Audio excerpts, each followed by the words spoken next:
If you believe, as I do, that the purpose of religion is to suck all the pleasure out of life and spit it in your eye, well then you might have trouble thinking of anything positive to say about it. But I think it's important to try, if just for a sense of balance, and so that's why I've decided to think of one or two nice things that I can say about each of the main religions. In particular, the three monotheistic dogmas which have enriched our civilization for so many centuries.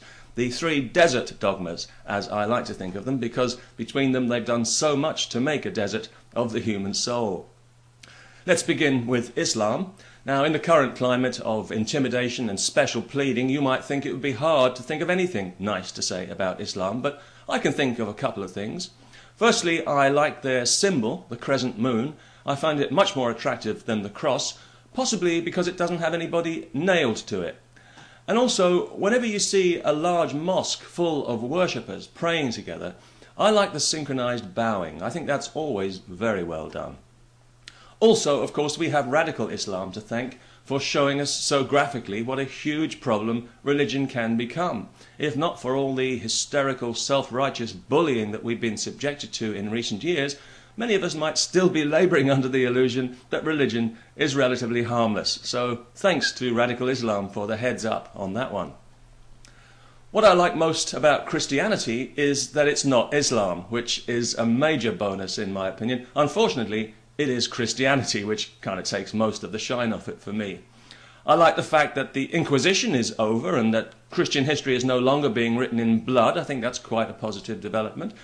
And recently the Vatican hosted a conference on astronomy, which is quite remarkable given their track record in that area. I mean, it was only a few years ago that the Catholic Church finally got around to admitting that Galileo may be right after all about the Earth travelling around the sun. And that too was a very positive thing, because they didn't have to say anything. They could have just kept it quiet, and then millions of Catholics would have been none the wiser. And of course, you can understand why it took them 500 years to get around to it. With a question of that importance, they wouldn't want to rush into any hasty judgments and risk making fools of themselves. What do I like about Judaism? Well, not a great deal, to be perfectly honest, except for the fact that it doesn't preach itself into your face every chance it gets, which I think is a very underrated quality and one which should be widely imitated. Also, of course, the Jews, they've got the oldest of the three dogmas, and yet they're the ones who are still waiting for their Messiah. And you just know damn well that if he ever did turn up, they'd nail him up for blasphemy again, which is an idea that's always quite amused me, because one thing we should remember is that religion can be a source of great humour, as well as great tragedy, guilt, self-loathing, fear, misery, cruelty, and pain.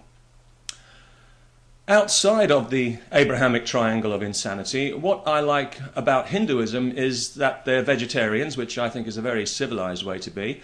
I think they go a little overboard with the cows, but that's their business.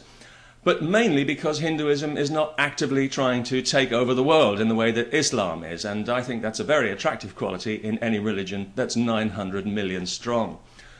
As for Buddhism, well, what can I say? A religion with no God. Magnificent. Like a prison with no walls. So, you see, there are plenty of positive things that you can find to say about religion if you look for them. Now, you can say to me, well, okay, this is all well and good. You're clearly making an effort to be positive here, but the fact remains that religion is really just a hedge against death. It's an expensive insurance policy which will disappear in a puff of smoke the moment you try to claim on it.